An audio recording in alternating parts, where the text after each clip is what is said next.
guilty because I didn't measure up to some standard. We follow all these gurus who are trying to help us in regenerative agriculture or homesteading or whatever. Sometimes, even if it's internal, you feel vilified for not doing things the way that you ought. We've been doing this for 20 plus years, but we got caught up in the world.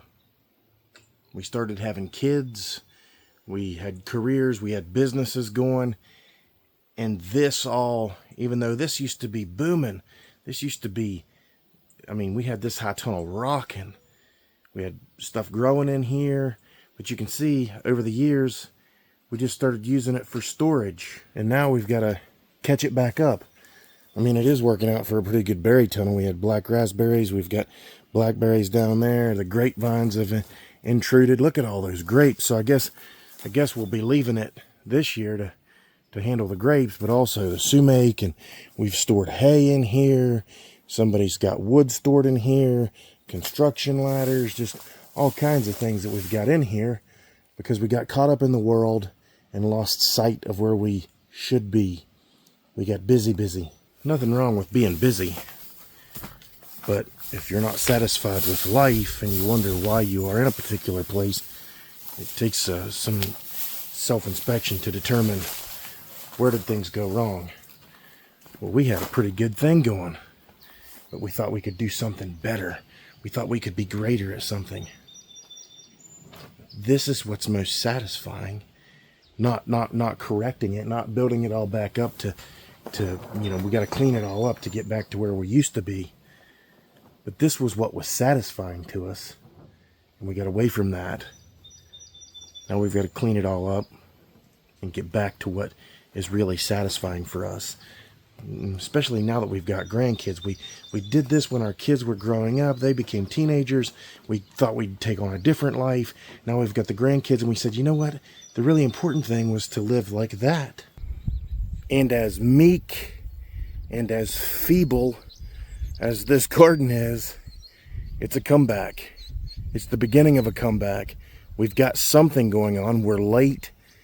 We used what we had for our ground cover. We're probably not going to do this in the future. We're going to go to wood chips and things like that we feel like are better suited for what we're going to do. But it's something. I just hate feeling like I don't measure up. What really is the measuring stick anyway? What standard are we holding ourselves to? I recently heard Joel Salatin say, and I think he said that Alan Nation said it, but if something's worth doing, it's worth doing poorly first. But I think many of us take this idea that we see all these people on YouTube and we go to conferences and we think that they've got everything perfect, and they just don't. And then that makes us afraid to make mistakes or afraid to step out and try something. We don't need to be perfect. We don't need to be just like everybody else. We need to do what's just right for us.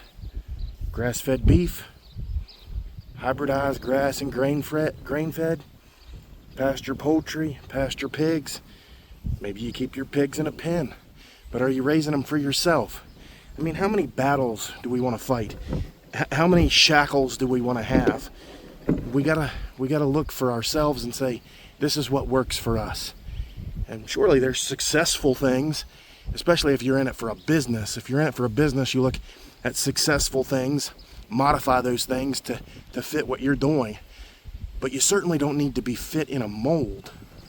I should be a top-notch homesteader with a brilliant setup.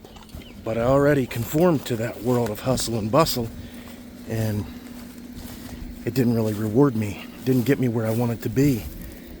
Maybe it will for you, but it didn't for me. I'm not going to abandon me again to join some clique.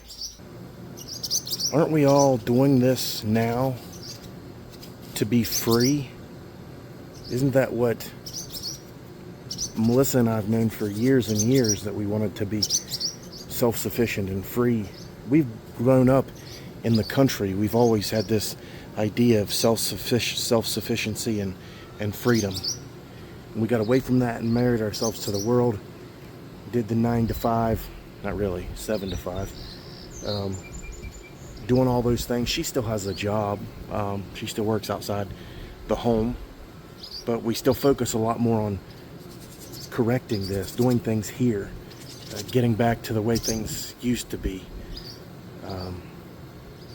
being self-sufficient.